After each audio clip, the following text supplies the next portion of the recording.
Good morning বন্ধুরা, তোমরা সবাই কেমন আছো? আশা করছি তোমরা সবাই ভালো আছো। তো আমিও ভালো আছি। আবার একটা নতুন ভিডিও নিয়ে আমি চলে আসলাম বন্ধুরা। তোমরা যে যেখান থেকেই আমার ভিডিওটি দেখছো, আশা করছি তোমাদের ভালো লাগবে। তো তোমাদের সবাইকে শ্যামলী ব্লগে স্বাগত। তো বন্ধুরা দেখো, প্রতিদিনের মতো আমার সকালবেলা সব সাজবাসি কাজ হয়ে গেছে। একদম চা টা করে খেয়ে নিলাম। নিয়ে তোমার হচ্ছে কিছুটা জামা কাপড়ও কেচেছিলাম। তো জামা কাপড়ও চিপে মেলে দিয়ে এসেছি। তার মাঝখানে তো ফ্রেশ হয়ে নিয়েছি, নিয়ে চা খেয়ে জামা কাপড় মেলে আসলাম। তারপর ভাবলাম যে না, এরম ক্যামেরা তো করা হলো না। তো যাই হোক, তোমাদের পরে একটু দেখে দিচ্ছি যে কি কাছাকাছি সকালে করেছিলাম। আর কি করব বন্ধুরা, প্রতিদিনই তো এখন বৃষ্টি, মানে স্যাঁতস্যাঁতা বৃষ্টির দিনে স্টেপ বাই স্টেপ আমি কীভাবে কাজগুলো ম্যানেজ করে থাকি। তো তোমরা দেখতে থাকো। এইভাবেই আমি করি, সেটাই তোমাদের সাথে শেয়ার করছি। তো দেখো, সকালবেলা রীতিমতো তো মেঘ বৃষ্টি এইভাবেই চলবে। এখন বর্ষাকাল যেহেতু, নানান রকম কাজ আমাদের কিন্তু বাড়তি কাজ, তাই না? মানে ধরো, কিছু জামা কাপড় শুকাচ্ছে না, কিছু জামা কাপড় জড়ো হয়ে আছে, কিছু জামা কাপড় কাচ্ছি। মানে ভালো লাগছে না। মানে বৃষ্টি ভেজা দিন কেমন হয়, ভালো লাগে না কিন্তু। বেশি গরমও দেখবার সহ্য হয় না, আবার বেশি কিন্তু তোমার হচ্ছে বৃষ্টিও ভালো লাগে না। স্যাঁতস্যাঁতা ড্যামেজ দিন লাগে, কেমন যেন লাগে না। আর জামা কাপড় ঠিক মতো শুকাতেও যাচ্ছে না, এক্সট্রা এক্সট্রা জামা কাপড় বের করে পরতে হচ্ছে। তো যাই হোক, কোনো কোনো সময় বৃষ্টি মানে একটু টপ হচ্ছে যখন, তখন ধরো একটু মেলামেলি করলে হাওয়া বাতাসে কিছুটা শুকায়। আবার যেগুলো কিছুটা শুকায় সেগুলো আবার একটু কিছুটা ফ্যানের সাথেও মানে দিয়ে মানে শুকানোর চেষ্টা করি। এইভাবেই ম্যানেজ করছি। আর কাজ তো আমাদের থেমে থাকবে না। কাজ তো স্টেপ বাই স্টেপ করতে হবে, বলো? আমরা সাংসারিক জীবন যেহেতু করি, আর আমাদের প্রত্যেকটা গৃহবধূদের দায়িত্বই থাকে একটা আলাদা। সে বৃষ্টি ভেজা দিনই হোক, আর তোমার হচ্ছে গরম একদম মানে প্রচণ্ড গরমই হোক, আমাদের স্টেপ বাই স্টেপ সব কাজই কিন্তু আমাদের ফলোভাবে করতে হয়। তো দেখো, সেইভাবে আমিও তাই। আমার কোনো অন্য কোনো মানে গৃহবধূদের মতো ব্যতিক্রম কিছুই না, আমারও সেই রকমই। তো সব কিছু কাজ আমার এর মধ্যে সব কিছু ম্যানেজ করতে হচ্ছে। তো দেখো, এই কিছুক্ষণ আগে বৃষ্টি হয়ে গেল জানো বন্ধুরা। সকালবেলা মানে ঝলমল ঝলমল করে রোদ উঠলো, মনে হলো না যে সারাদিন বৃষ্টি হবে। তো আমি কাছাকাছি করলাম, তারপর দেখে হাই রে, আবার মেঘ করে বৃষ্টি হলো, মানে বৃষ্টি এসেছে। তো যাই হোক, ওদিকে অর্ধেক কাজ মোটামুটি হয়ে গেছে আমার। সকালে সাজু বাসি, ঝাড় ঝাঁটা, বাসন মাজা, ঘর বাড়ি মোছা, ওগুলো সবই হয়ে গেছে। সকালে দেখলাম একটু চাও খেয়ে নিলাম, শুধু চা খাওয়াটা তোমাদেরকে একটু দেখিয়েছি, চাটা। এর ফাঁকে জামা কাপড়ও মেলে আসছি, কিন্তু তারপর ভাবলাম না, ঘরের কাজ দিয়েই ভিডিওটা শুরু করি। তো অত কাজগুলো তো আজকে আর ভিডিওতে নিইনি। তো ঘরের কাজ দিয়ে তোমাদের সাথে ভিডিওটা শুরু করলাম। বিছানা মোটামুটি তোলাই ছিল, ছেলে একটু পড়াশোনা করলো তো, সেই জন্য একটু বিছানাটা কেমন ঘেটেছিল, তাই একটু ঝেড়ে দিলাম। দিয়ে একটু ফার্নিচারগুলো একটু মুছে নিলাম, ঘরটারগুলো একটু ঝাড় দিয়ে নেবো। সকালে আমি ঘর মুছে নিই, তারপর আবার এই যেহেতু একটু মুছামুছি করলাম, দেখবো একটু ধুলোবালি হয় কিন্তু ঘরে আবার, তাই না? তো একটু ঝাড়ি টাড়ি নিলাম। ওই ঘরটাও কিন্তু সেরকম দেখানো হয় না বন্ধুরা, ওই ঘর হঠাৎ তোমাদের দেখায়। ওই ঘরে একটা গডরেজ আলমারি আছে, একটা স্টিলের খাট আছে, একটা টাঙ্ক আছে, ছেলের বইপত্র, এই তো এইসব, একটা আলনা ওই ঘরে আছে। আর আমার বেডরুমটাই বেশি তোমাদের সাথে শেয়ার করি। তো যাই হোক, ওইদিকে ওই ঘরটাও পরিষ্কার করে নিয়েছি, নিয়ে তোমার এখন দেখো সবজি কাটছি। এর মাঝখানে কিন্তু কচুরলতি আগের দিনই কেটে ফ্রিজে রেখেছিলাম, কারণ দিনকার দিন যদি কাটতে নিই না, খুবই দেরি হয়। আর আমি তাই করি, দিনেরটা দিনে কেটেই রান্না করি। কিন্তু কালকে কি করেছি, আগের দিন আনা ছিল, তাই কেটে তোমার ফ্রিজে রেখেছিলাম। আর এখন কচুরলতিটা আমাদের মাঝে মাঝেই খাওয়া হচ্ছে, কারণ এই সময় কচুরলতিটা বেশ ভালো পাওয়াও যায়। আর কচু কচু টচু টাইপের জিনিস কিন্তু খাওয়া খুব ভালো, আর কচুরলতিটা আমরা খেতেও ভালোবাসি। তো কালকে কচুরলতিটা কেটে রেখে দিয়েছিলাম ফ্রিজে একটা চিকচিকি করে, আর সকালবেলা আমি ঝটপট ওটা রান্না করতে পারবো সেই জন্য। আর একাটি কলমির শাক ছিল, আজকে একটু আমিষের দিন, ওই জন্য রসুন ফোড়ন দিয়ে তোমার হচ্ছে কলমির শাকটাও করব। আর এখানে মাছের ঝোলের জন্য তোমার আলু কেটে নিচ্ছি। আর এই দেখো, হচ্ছে এই জামা কাপড় কটা কেচেছিলাম, এইদিকে ওইদিকে এই যে ঠাকুর ঘরের পর্দা টর্দাগুলো একটু ধুয়ে দিয়েছিলাম। তো দেখো, এই সময়টাও এখন পরিষ্কার, একটু রোদও উঠেছে। তারপরে আবার কিছুক্ষণ পরে আবার বৃষ্টি এসেছিলো জানো। তো যাই হোক, এই হাওয়া বাতাসে জামা কাপড় শুকাচ্ছে, কোনো সময় হালকা রোদ দিচ্ছে, কোনো সময় বৃষ্টি, এইভাবে এখন বর্ষাকাল তো এরকমই চলবে। আর এই দেখো, রান্না করতে চলে এসেছি। এখানে আমার কলমির শাক আর একটু রসুন ফোড়ন, কালো জিরা, কাঁচা লঙ্কা ফোড়নে দিয়ে এই যে একটু ভাজা ভাজা করে নিচ্ছি। জানোই তো শাক কীভাবে করতে হয়। তো যাই হোক, এইভাবে আমি কলমির শাক করি। আমি লাল লাল শাকটাও আমি এইভাবেই করি, ভালো লাগে। আর নিরামিষের দিন না, শুধু কালো জিরা কাঁচা লঙ্কা দিই, তখন তার রসুন দেওয়া যাবে না। তার একদিন তো রসুন ছাড়া করেছিলাম, ওটাও খারাপ লাগেনি। আর এইভাবে এখন করছি। আর দেখো, আর এক আধটি শাক তো একটুখানি হয়ে যায়, কোনো অসুবিধা না। আমি আর আমার ছেলেকে হাজব্যান্ডকে একটু সামনে দিই, ও তো সেরকম শাক খায় না, জানি কী কারণে। আমার বন্ধুদের তো আগেই বলেছি। এই যে শাকটা আমার হয়ে গেল, আর এই যে এখন লতিটা করছি। আগের দিন লতিটা কেটে রাখলে সত্যিই সুবিধা হয়, লতি কাটতে কিন্তু অনেকটাই সময় লাগে। কিন্তু আমি না বেশিরভাগই ওই যেদিন করি সেদিনই কেটে নিই। তো এই আজকে প্রথম যেহেতু আনা ছিল আগের দিন, ওই জন্য কেটে রেখেছিলাম। তো খুবই সুবিধা হয়েছে আমার। তো লতিটা এখন করে নিলাম। আর সিম্পলভাবে করি বন্ধুরা, খেতে খুবই মানে সুন্দর হয়, টেস্ট হয়। আর হচ্ছে দেখো মুখে রুচিও হয়, জানো লতি টাইপের জিনিস একটু ঝাল ঝুল করে যদি করা যায় খুব ভালো লাগে খেতে গরম ভাতের সাথে। আর এই দেখো আমার গাছের আম দেখালাম তোমাদের, ওই লম্বা আমগুলো দেখলা, এগুলো কিন্তু আবার গাছের আম, গাছ পাকা আম একদম মাটিতে পড়েছিল, এগুলো সকালেই কুড়িয়ে আনলাম। আর ছেলেকে দেখো একটা আম, গাছের আম কেটে দিলাম, খুব মিষ্টি জানো আমাদের গাছের আমগুলো। তো ছেলে ভাত খাওয়ার পর ওকে একটা কেটে দিলাম, ও খেলো। আর আম মুড়ি তো আমি আর আমার হাজব্যান্ড সকালবেলা বেশিরভাগই খাই, আমার ছেলে খেতে চায় না, ও একটু ভাতই খায়।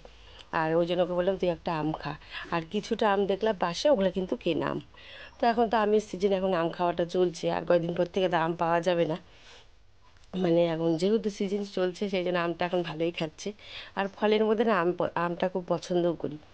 তো দেখো এদিকে হচ্ছে তোমার চলে আসলাম এখন, শাকটা হয়ে গেল, লতিটাও হয়ে গেল।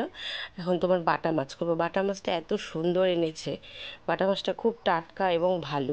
তো ভাবলাম দুই রকমভাবে করি, সর্ষা পোস্ত দিয়ে না বাটা মাছ কিন্তু আমার খুব ভালো লাগে। সর্ষা পোস্ত দিয়ে যদি বাটা মাছের ঝাল করি, এর আগে একদিন সরপুঁটি করেছিলাম। আমার ছেলে ওইভাবে খেতে ভালোবাসে, আমারও ভালো লাগে। কিন্তু আমার হাজব্যান্ড তো সর্ষা পোস্তর জিনিস খেতে চায় না। ওই যেহেতু গ্যাসের রুগী, মানে একটুতেই গ্যাসের সমস্যা হয়। তো বললো তুমি মাছটা ভালো এনেছি, তুমি আর ছেলে সর্ষা পোস্ত দিয়ে করে নাও ঝাল, আর আমার জন্য একটু হালকা পাতলা আদা জিরা দিয়ে একটু ঝোল করে দিও। তো আমি তাই করেছি, দু রকমভাবে করেছি। তো রান্নাটাও খুব ভালো হয়েছিল। আমি তো খাওয়া দাওয়ার পর তোমাদের সাথে শেয়ার করছি, তো দেখতে থাকো, একটু অল্প অল্প করে শেয়ার করছি তোমাদের। এই সময় একদম অন্ধকার করে এসছে জানো বন্ধুরা, বাইরে বৃষ্টি হচ্ছে। আর এই দেখো আমি একদম লাইট জ্বালিয়ে রান্না করছি, তাই তোমাদের বলছিলাম। আর এই যে মাছগুলো এখন ভেজে নেব।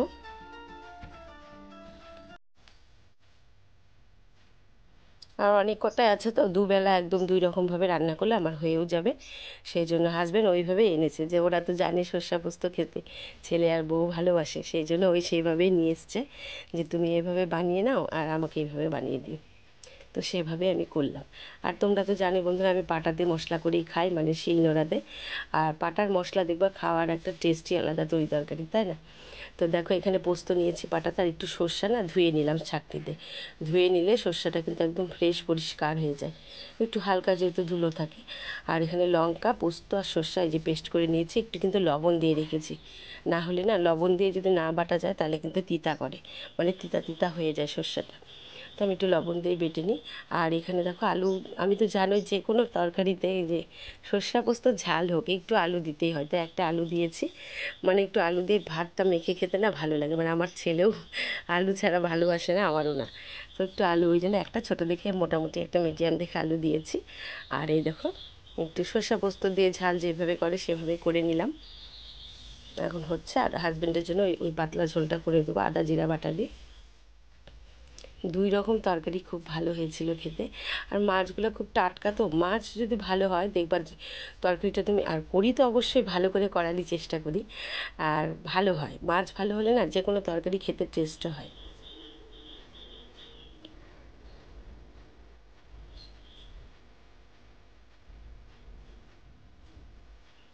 আর এই যে হাজব্যান্ডের জন্য করবো একটু কোয়াশ, আর একটা আলু কেটে নিয়েছি, এটা দিয়ে একটু আদা জিরা বাটাতে হাজব্যান্ডের, মানে আমার বরের জন্য ঝোল বানাবো আর কি।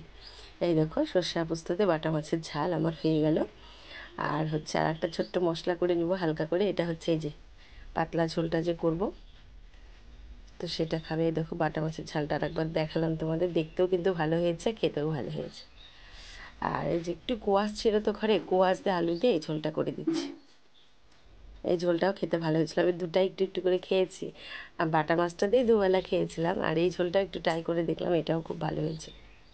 নিজের রান্না নিজেই বলছি বন্ধুরা, কি বলবো বলো, তোমাদের তো আর খাওয়াতে পারছি না, কিন্তু আমার বন্ধুরা অনেকে আমার রান্নার খুব প্রশংসা করে, বলে দিদি ভাই তোমার রান্না দেখে খুব ভালো লাগে, খেতেও ইচ্ছা করে, তোমার রান্নার রং এত সুন্দর হয়, তুমি কিভাবে রান্না করো। তো আমি বলি দেখো আমি তো এইভাবেই রান্না করি, সমস্তটাই তোমাদের শেয়ার করি। আমি কোনো গুঁড়ো মশলা ইউজ করি না, বাটাতেই মশলা ইউজ করে মানে বেটে রান্না করি। এই দেখো সমস্ত গ্যাস ট্যাস মুছে যাবতীয় বাসন মেজে একদম স্নান করে আসলাম। আর আজকে বৃহস্পতিবার, সকালেই তো গোটা বাড়ি ঘর সব মুছেই রেখেছি। আর রান্নার পরও যা যা পরিষ্কার পরিচ্ছন্ন করার দরকার ছিল করে নিলাম, নিয়ে এখন তোমার স্নান সেরে আসলাম, এখন যাব পুজো করতে।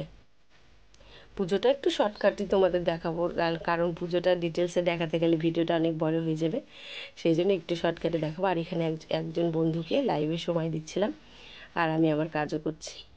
এইভাবেই চলতে হয় সারাটা দিন,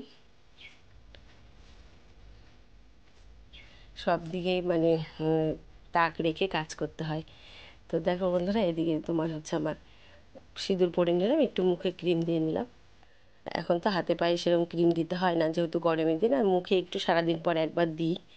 আর হিমালয়া ফেস ওয়াশটাই আমি ইউজ করি।